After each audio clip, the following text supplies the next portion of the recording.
King Wally is back, and after Revenge, Wednesday 7:30, live and exclusive on 10. Air New Zealand Ultimate Football, the Winfield State of Origin Game 2. The Maroons hate losing and are fired up to annihilate those cockroaches from south of the border.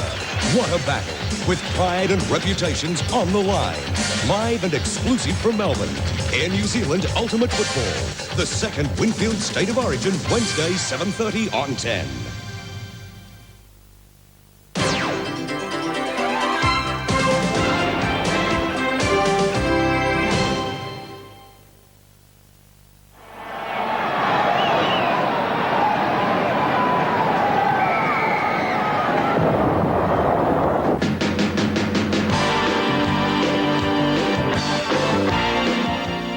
Tonight on Late Night League, Victoria prepares for the historic State of Origin match in Melbourne.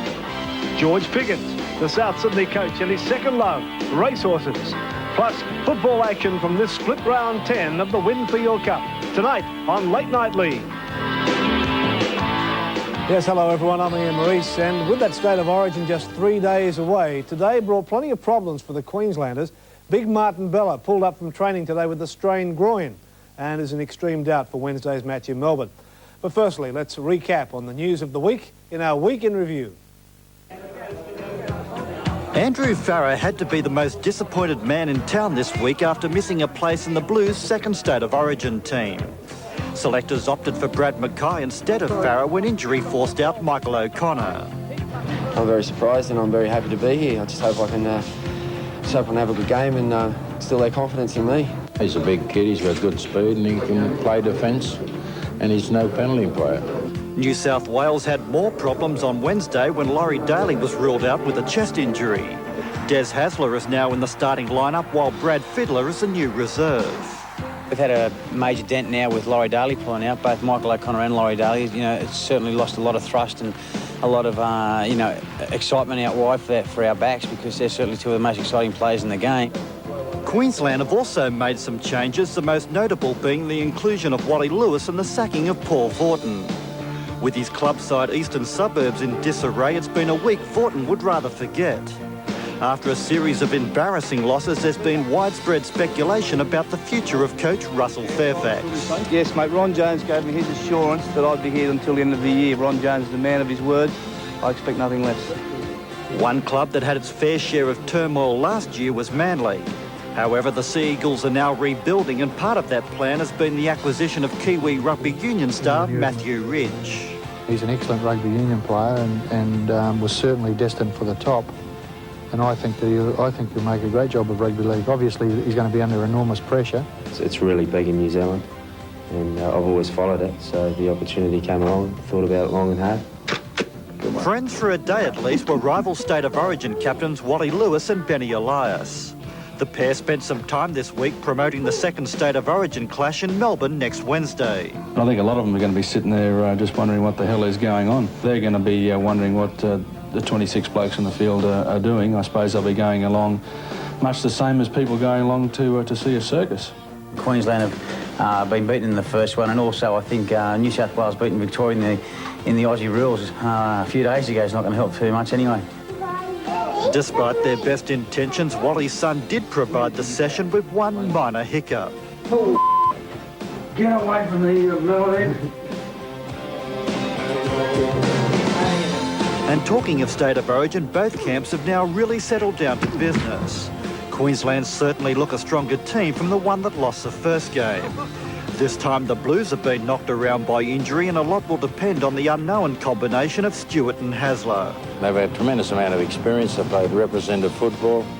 They've been accredited to their clubs. They're in great shape, but we're yet to see them play together. So we're going to know the same time. Yes, more on the Origin coming up, so settle down and relax as Late Night League continues in just a moment. Probably there rooting for the rugby because I reckon it's a go and get them sort of sport. I like it. We all know about it, and there's many Australian football people really looking forward to it. McGowan will be penalised for offside. The advantage played Carter again. Bentley's there. Kicked ahead very cleverly. Quick thinking from Bentley will force a try. But for who? Green. Yes, that's a try. He was never tackled short of the line. Put that down to Bentley. Yes, more on the Penrith East game a little later in the show. Now, on Wednesday night, history will be made with the first ever State of Origin clash being held in Melbourne. Yes, Melbourne, at Olympic Park. Now, the game's a sellout, and Wayne Pearce visited the Aussie Rules stronghold to check out the pre-game hype and what the game of rugby league really means to Melbourne. New South Wales line. Oh, what a hit on stage! I'll be there rooting for the rugby because I reckon it's a go and get him sort of sport. I like it. Try and stop him. He's upended. Yeah, it's here, yeah. It's here? It's here in Melbourne. Yeah. I'm going on the 30th. How's that? This is State of Origin football at its best. We all know about it, and there's many Australian football people really looking forward to it. Heard of rugby league?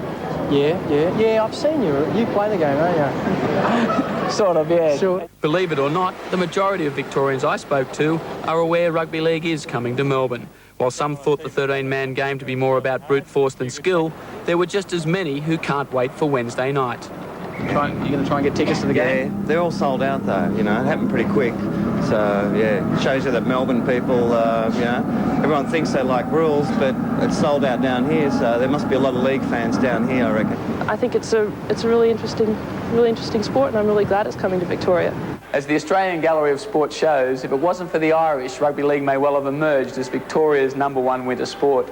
Back in the 1850s, some Irish gold diggers combined the skills of rugby and Irish football, and Australian rules was born. Now, 130 years later, rugby league returns to Melbourne, determined to make up for lost ground with State of Origin football. Now it's back for Roberts. They let him go. O'Connor drags it in.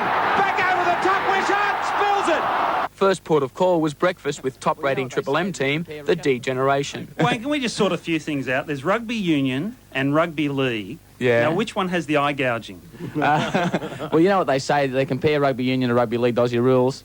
Yeah. Rugby union is the gentleman's game played by thugs. Aussie rules is the thugs game played by gentlemen, and rugby league's the thugs game played by thugs. What does that make you, Wayne? A criminal? Makes me an observer.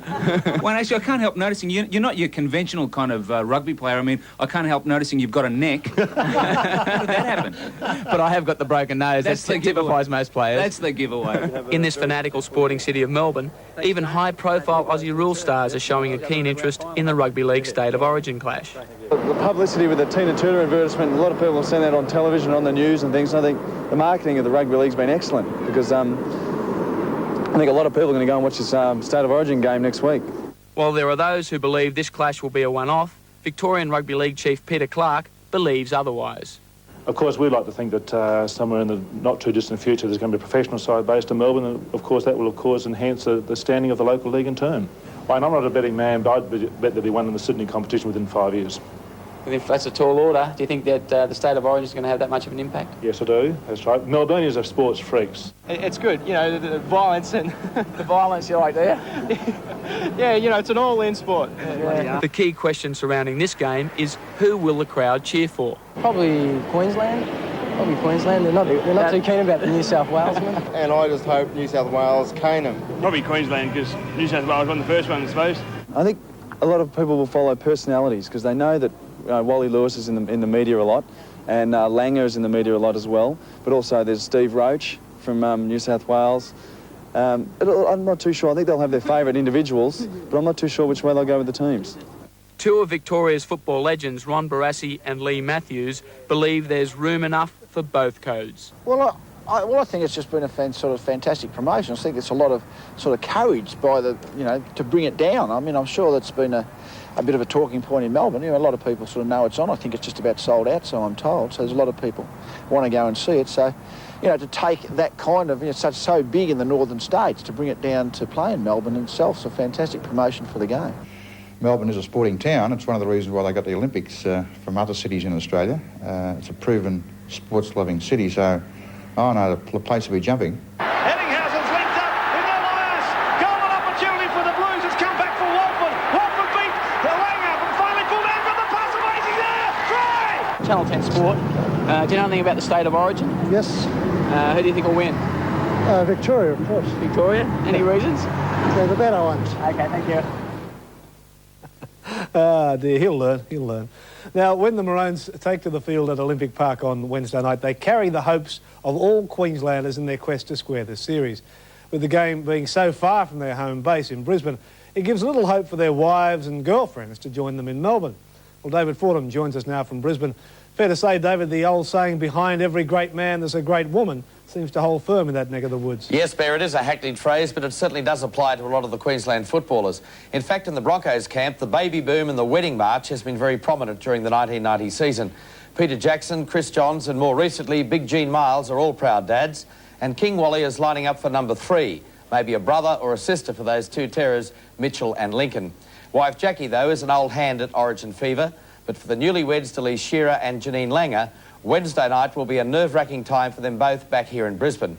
Anna McMahon got their candid thoughts over lunch. Just what is it like to be married to a football superstar? Dying with curiosity, we invited 3 of the State of Origin widows out to lunch. Jackie Lewis, wife of our hamstrung emperor, and newlyweds Janine Langer, wife of Alfie, and Delise, wife of Dale Shearer. Over a light white and light lunch, the truth really came out. Jackie, well, what's it like being married to one of the all-time football greats and probably one of the most recognised people in Queensland? Oh, it has its moments. It's quite hard, really. I mean, especially taking him shopping. I hate taking him shopping, so everybody knows him. Like taking him anywhere. I took him to netball last night and I was signing little kids' back jerseys and I mean, all he did was come down to watch a netball game. And the big question, what's our football hero really like at home? Quite a wimp. I mean, if his little boy punches him or something, he has a sook and says, "Oh, Lincoln, that hurt." I mean, his baby's 2 years old. He's got Steve Roach or somebody hitting him hard and he doesn't whinge at all. So definitely what we see on the field is different to what we see off the field. Yeah. They're just typical little boys at home. Yeah, sooks. The home truths are coming out. But what about the newlyweds, both married this January in the same church and just 2 weeks apart? Well, I suppose it's no different to like being married to anybody else. Like football, it's their job, I suppose, but to us they're just a normal guy, really, you know. But up here, I noticed a lot of difference compared to down in Sydney. Because you recently moved from Sydney, didn't you? And like up here, it's full on Broncos and any sort of heaps of publicity up here. Do you find that difficult? No, not really. I suppose if you let it get to you, you'd just be a nervous wreck, and you know your relationship may not even last, but you've got to accept it. It's part of the job, you know. It has its ups and downs, but there's lots of good things out of football.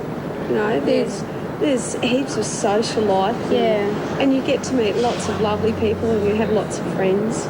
You get to do a lot of different things than, I suppose, if you're just married to anybody else. Janine, you've only just recently married Alfie, but you've both been going out for years and years. Have you seen any changes since he's become this football superstar? I mean, a lot of people have seen Alan from the times when he was known as the alien life form from Ipswich. That's how he got Alf, you know. And he's still much like that all the time. I mean, it's a barrel of laughs. He can be as quiet as anything, all of a sudden come out with the funniest things. He's a character. I have to tell people, don't believe him, you know. At our wedding reception, I had this nickname at home called Esme. And a few days before the wedding, I said to Alan, can you remember to call me Janine when you get up there to say your speech? And he purely forgot. He got up there and he said, on behalf of Ezzy and myself. And I think just cracked the whole place. And I just thought, I should have known better. I mean, you just got to expect that from Alan, and it didn't upset me at all. All agree there are plenty of laughs, and all agree nothing else beats the State of Origin. Before the game, you just get so excited yourself, you nearly feel like you're going out there yourself. In fact, such is the excitement that Jackie, who's expecting baby number 3, is a trifle concerned. Let's hope I don't either have it after the State of Origin or before the State of Origin, because State of Origins are so nerve-wracking. I wouldn't like to go and labour at the game. I'm sure Wally would hope that you don't as well, Jackie. But now the hamstring's right. Wally's new addition, no doubt, will put him back on the front pages. But before that, I'm sure that he's more intent on Thursday morning's Courier Mail, carrying the news of Queensland squaring the series. It's shaping as a great battle, and I can't wait for it all to start on Wednesday night. And from an impartial man north of the border, Bear, the Maroons to reign supreme. Impartial man. I've never known David Fordham to call himself anything but impartial man. All right, David, thank you. OK, Late Night League continues in just a moment. If you write books about people that they're either dead or they're towards the end of their career or finished with their career, I guess the more I thought about it, the more I liked the idea.